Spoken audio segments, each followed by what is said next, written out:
जितनी तेजी से धुरंधर मूवी थिएटर में चल रही है, उतनी ही तेजी से उसके ऊपर वीडियो भी बन रहे हैं। कोई कह रहा है प्रोपेगेंडा है, कोई कह रहा है रियल इंसिडेंट है, कोई क्या कह रहा है। लेकिन जो आम जन है बेचारे वो कंफ्यूज है कि इसको प्रोपेगेंडा माने या फिर रियल इंसिडेंट माने या फिर एक मूवी की तरह देखें। तो इतने सारे वीडियो देखने के बाद मुझे भी लगा कि यार मूवी तो मैंने भी देखी है, तो क्यों ना अपनी ओपिनियन शेयर की जाए। तो क्या है मेरी ओपिनियन, प्रोपेगेंडा है या फिर क्या है? तो चलो शुरू करते हैं। देखो, मैं सिर्फ एक मूवी लवर हूँ, ना मैं लेफ्ट हूँ, ना मैं राइट हूँ। लेकिन इस मूवी पर इतनी सारी बात हो रही है, तो इसमें ज़रूर कुछ तो बात है, क्योंकि बात उसी की होती है जिसमें कुछ बात होती है। मैं ऐसा मान के चल रहा हूँ कि आपने दोनों पार्ट देख लिए हैं, आप पूरी धुरंधर मूवी से वाकिफ़ हो गए, आप हर एक सीन से वाकिफ़ हो गए। जब पहला पार्ट आया था तो मैंने उसको बहुत एन्जॉय किया था, मैंने कभी नहीं सोचा था कि ये मूवी एक प्रोपेगेंडा हो सकती है। लेकिन उसके ऊपर ध्रुव राठी की वीडियो आई, तो मैंने सोचा यार ये ध्रुव राठी सही है या फिर मूवी सही है? मुझे समझ नहीं आ रहा, मैं बड़ा कन्फ्यूज़ था। लेकिन जैसे दूसरा पार्ट आया और मैंने थिएटर में जाकर देखा, तो मुझे लगा कि यार शूटिंग के दौरान शायद स्क्रिप्ट का एक पन्ना उड़ गया होगा और उड़ता-उड़ता सीधे मोदी जी के पास जा पहुँचा होगा। मोदी जी ने उसको उठाया होगा और देखा होगा, ओहो! ये तो धुरंधर मूवी की स्क्रिप्ट का पेज है। अच्छा, इसमें पीएम का शूट होना है। तो उन्होंने तुरंत आदित्य दर्जी को फ़ोन लगाया होगा, अरे आदित्य दर भाई, आप ऐसा करो जो पीएम का शूट है वो आप वो शूटिंग मत करो, वो मेरे फुटेज पड़े हैं उसी को डाल दो। तो हमारे डायरेक्टर साहब आदित्य दर्जी को लगा हुआ कि यार बात तो सही है, फालतू में इतना सीन क्यों लिया जाए, क्यों टाइम वेस्ट किया जाए, वही फुटेज डाल देते हैं। तो उन्होंने वो फुटेज डाल दिए और उसी सीन को लेकर इतना बवाल हो रहा है, उसी सीन के चक्कर में मूवी को प्रोपेगेंडा बोला जा रहा है और उसी सीन को लेकर ये इतने सारी बातें चल रही है। और मोदी जी को तो देखकर बड़ा मजा आ रहा होगा, क्योंकि उनका तो डेब्यू हो चुका है इस फिल्म में। लेकिन इन सब बातों को साइड में करके मैं सबसे पहले धुरंधर के कप्तान आदित्य दर्जी की तारीफ करना चाहता हूँ कि उन्होंने रियल इंसिडेंट और जो इमेजिनरी कहानी है उसको इस तरीके से बुना है, उनके जो फैक्ट को और जो सीन को इस तरीके से बनाया है कि वो एक टॉप लेवल की आर्ट बन चुकी है। उनकी रिसर्च, उनकी स्क्रिप्टिंग और उन्होंने जो फैक्टों को मिक्सअप किया है वो लाजवाब है, उसकी हमेशा तारीफ बनती है। और इसीलिए 30-30 सेकंड की रील देखने वाली जनता को उन्होंने 4 घंटे तक थिएटर में सीट से चिपका कर रखा।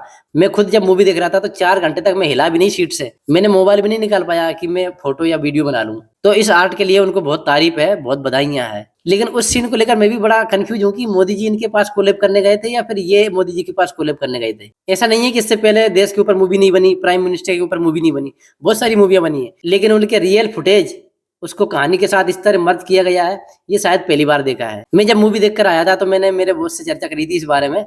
मैंने बोला था कि मूवी में ऐसी-ऐसी चीज़ें हैं, तो उन्होंने मुझे एक बात बताई थी, "अरे! तो इसमें बुराई क्या है? राजा अपनी तारीफ़ करवा रहा है, तो इसमें क्या दिक्कत है?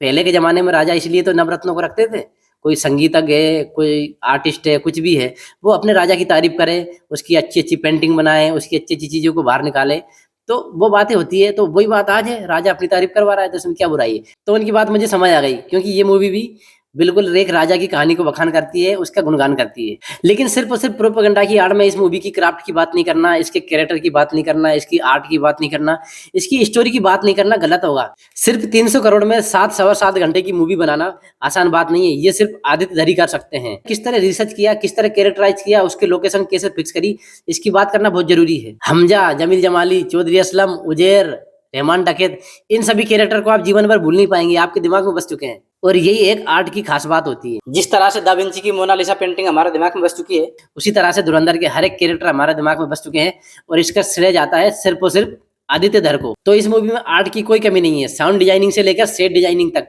कैरेक्टर से लेके कैरेक्टर की एक्टिंग तक, हर एक व्यक्ति ने धमाकेदार काम किया है और इसीलिए धुरंधर मूवी धुरंधर बनती है। जिस तरीके से एक जासूस को दिखाया गया है, उसकी कहानी को दिखाया गया है, पूरी मूवी में हमें डर लगता है कि कहीं हमजा पकड़ा ना जाए, कहीं उसके साथ कुछ गलत ना हो जाए।